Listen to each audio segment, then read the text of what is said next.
Volvimos a retomar contacto allí con Juan José Sisca. Sí, sí, hola. Sí, Juan, ¿nos escuchás allí? Sí, sí, ahora sí, se había cortado, perdón. Nos escuchás.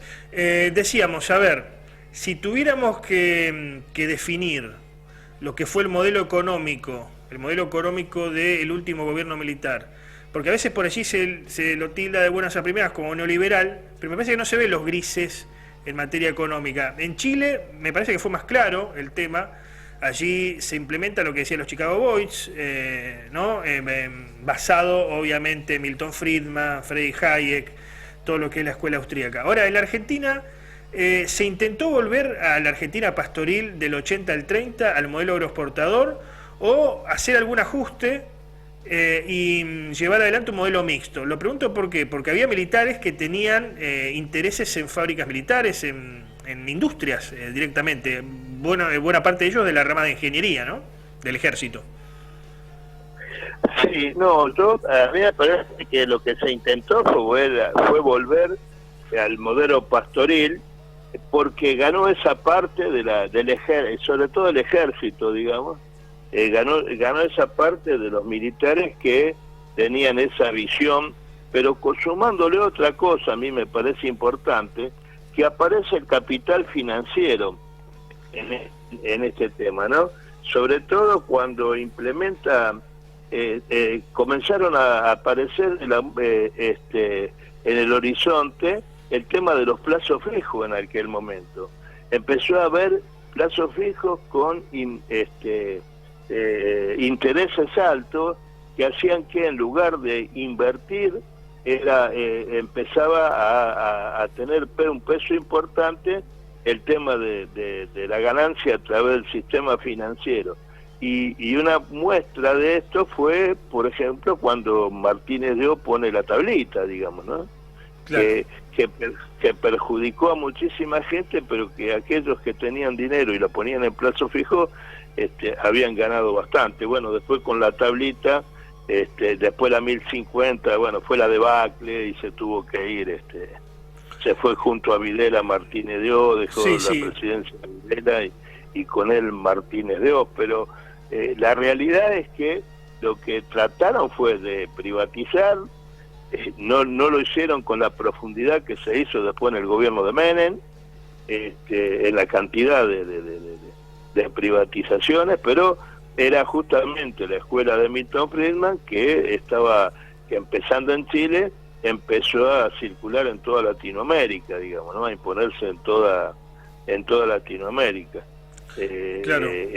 ¿Cómo era la relación y cómo veían los empresarios de aquel entonces, cómo veía la relación del país con el extranjero, ¿no? Porque obviamente el golpe fue bascado por Estados Unidos, como la mayor parte de los golpes de Latinoamérica. Ahora, pero la Argentina tuvo muy buena relación con la URSS. De hecho, se exportaban granos a la URSS. Hay videos de Videla hablando de las fluidas relaciones con la Unión Soviética. ¿Cómo el empresariado de aquella época, digamos, cómo separaba, cómo analizaba el panorama? Sí, era muy difícil porque primero que para la pequeña y mediana empresa que se había desarrollado, vos te acordás, había comenzado toda esta historia de la apertura económica, de empezar a importar artículos extranjeros, la famosa propaganda de la silla, te acordarás vos, claro. de que todo lo que venía del extranjero era mejor. Había comenzado esa época, digamos, ¿no? Bueno, después reflejada en la plata dulce, en la película, digamos, ¿no? Sí.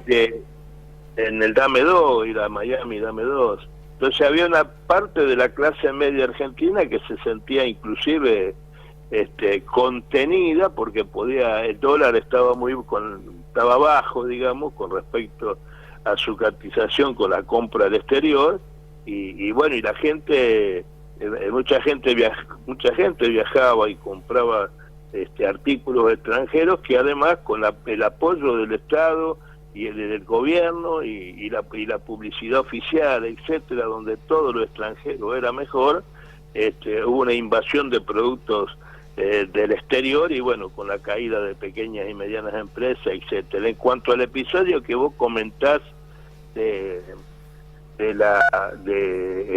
Rusia, no te olvides también que bueno, los intereses económicos muchas veces están por encima de muchas otras cosas, digamos, ¿no? Obviamente, sí. Hay bloqueo. Estados Unidos a años que viene bloqueando a Venezuela, pero le compra petróleo, digamos. Claro. Sí. Es más importante la economía, a veces termina determinando todo. Claro, ahora, hay un primer momento, digamos, o los primeros años del régimen militar, que son, digamos, imponer la política más liberal, si uno quiere, de Martínez II. Ahora, después hay una crisis, después viene Viola, se va Videla, estaba el sector del macerismo que algunos incluso lo definían como filo peronista o algo por el estilo, que era teóricamente más industrialista y que estaba en contra del equipo económico de Alemán, ¿no? Y de Martínez II, estaba en contra de ese equipo económico porque consideraba que estaba devastando la economía. ¿Qué es lo que sigue después hasta el término del gobierno militar?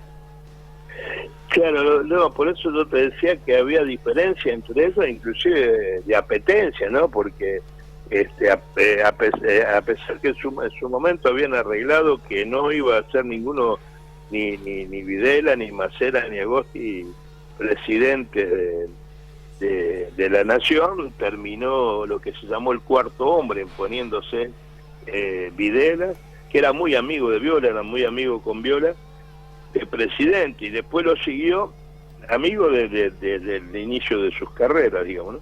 Y después lo sucedió Viola, pero Macera inclusive había armado un partido político y había empezado a tener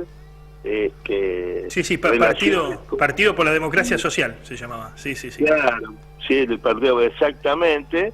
Y él tenía la idea de convertirse en presidente de la nación a través de las elecciones, de por lo menos aquí en la Argentina, siempre el ejército ha sido, por cantidad de hombres, por todo lo que significa, ha sido la fuerza preponderante. Entonces, siempre se impuso, digamos, el ala del ejército, ¿no? Claro. Y impuso sus ideas, pero Macera intentó hacer su partido político, intentó que cuando hubiese elecciones presentarse como presidente, como candidato a presidente. Bueno, después no. Sí. Por suerte no avanzó eso, ¿no? Pero pues no, por suerte, por la lucha de los distintos organismos de derechos humanos y para que no se lleve adelante digo, para que no se lleve adelante una transición tutelada como en otros lugares de Latinoamérica. Ahora, lo que vivimos hoy, 50%, casi 50% pobres, ¿el origen de esto está en aquellos años, en aquella época? ¿Lo ves así? Sí, viene de aquella época, de la época de los militares, que lamentablemente, salvo, y en mi opinión, salvo en la época del kirchnerismo, toda la época anterior, incluida la de Alfonsín, la de Menem, la de Alfonsín porque lamentablemente, digamos, hay que reconocerle a Alfonsín muchas virtudes, la pacificación, hay que reconocerle el juzgamiento a las juntas, etcétera, pero le torcieron el brazo desde el punto de vista económico. Habría que acordarse el episodio aquel que se había atentados contra la democracia y él y Alfonsín, porque en la primera época intentó cambiar el modelo con Bernardo Glispun, que era el ministro de Economía, que era muy amigo de Helva y era discípulo de Helva. Intentó a volver a una economía de producción, etcétera, y bueno, le torsiona el brazo y aparece Surruil y la economía de guerra, etcétera, Sí. y bueno, y a partir de ahí perdió el control de la economía. Plan Primavera y el caos. Sí. ¿Cómo está Juan, ya en el final, lamentablemente se nos acaba el tiempo, pero me parece que está bueno hablar un poco de hoy, de lo que está pasando hoy. ¿Cómo está la cosa con las pymes hoy en el marco de esta, podemos decir, salida de la pandemia, aunque en realidad no terminó, pero está intentando reactivarse la cosa? ¿Cómo está la situación? Y si pensás que este año va a ser un poco más promisorio, un poco mejor que el anterior. Mirá, sí, desde el punto de vista industrial, hay un crecimiento bastante importante, partiendo que estábamos debajo de la lona, ¿no? Ya lo hablamos esto, a partir de los 4 años de Macri, y bueno, y el principio de la pandemia, que había caído muchísimo. La industria en los últimos meses del año pasado y en este primer trimestre ha crecido y nos da la esperanza de que termine. Bueno, se habla en el presupuesto nacional, se habla del crecimiento de la economía un 5%, y algunos dicen que puede llegar a ser un 7% de crecimiento del Producto Bruto Interno, teniendo como base siempre una base muy baja, ¿no?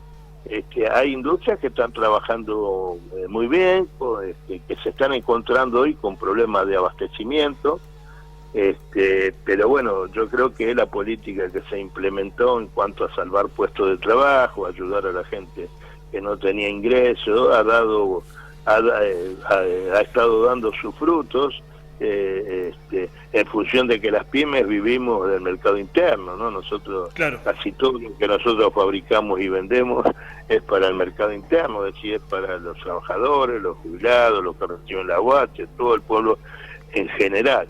Y bueno, la industria tiene un crecimiento interesante, por supuesto uno siempre pretende más, pero bueno, ha tenido un crecimiento. Hay algunos sectores comerciales, de servicios, que sí siguen teniendo dificultades, aunque cada vez hay más. Digamos, hoy prácticamente hay una apertura total, ¿no? En todos los servicios.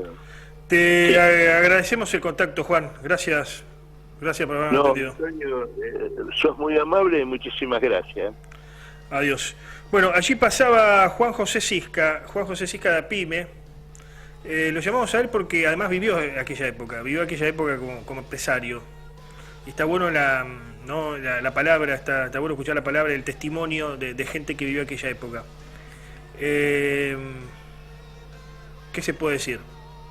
Comenzó el camino de devastación de la Argentina. En realidad, para mí comenzó en 1955, cuando las fuerzas antinacionales se confabularon, de diferentes sectores, porque tenías izquierda, derecha, liberales, de todo, contra Perón, que era el general Perón, el representante de los postergados en Argentina. Comienza en el 55. Hay algunos interregnos democráticos o pseudodemocráticos, porque yo no me como esa de que Ilia fue democrático si tenía proscripto al peronismo.